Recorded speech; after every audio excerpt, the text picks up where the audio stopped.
This question starts out with a bunch of data. We see that there are 3 trials. We have a mass of object x and y, velocity of x before, velocity of y before, and then we have force of x on y, force of y on x, and the time. So what should stand out to us is that here we have f xy and fy x, and here is a delta t. And so we see f and delta t, we should be thinking f delta t equals j equals delta p equals m delta v. So from these 3, we can find the change in momentum. And we've got mass and velocities beforehand, m and v0, mx v0 and my v0, so we can know the initial momentum beforehand. So then we're told there's an experiment, 2 objects x and y travel toward each other and collide. Before, during, and after the collision, which pairs of data, when used together to create 2 graphs, could verify the conservation of momentum?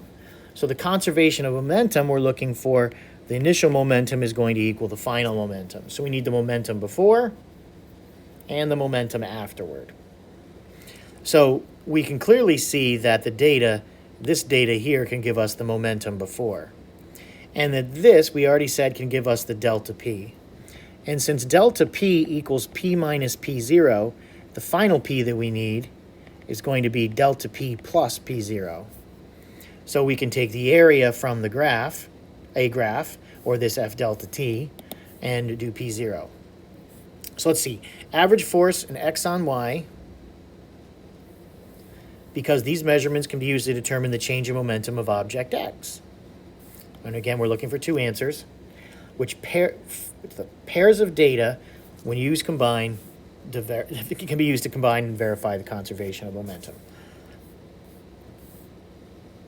Change in momentum of x, that's true. Average force of y on x and the time. So this can give us the change in momentum of x. And this can give us the change in momentum y.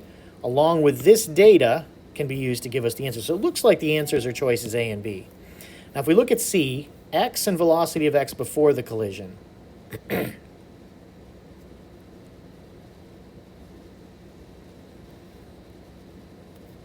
Use it, and this is true, this is the initial momentum in x, and this is the initial momentum in y.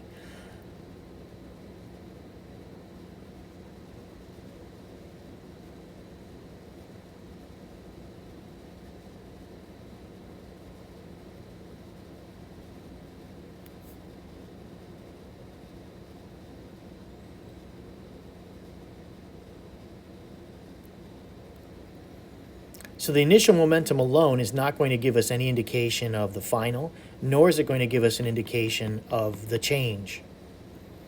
And it says, used together to create 2 graphs.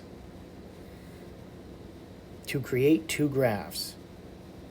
So if we have mass and velocity beforehand and afterward, that graph is not going to give us any information. If we do the mass and velocity, some kind of graph in mass and velocity, again, that's not going to give us any kind of change in momentum or final momentum. Whereas in the previous case,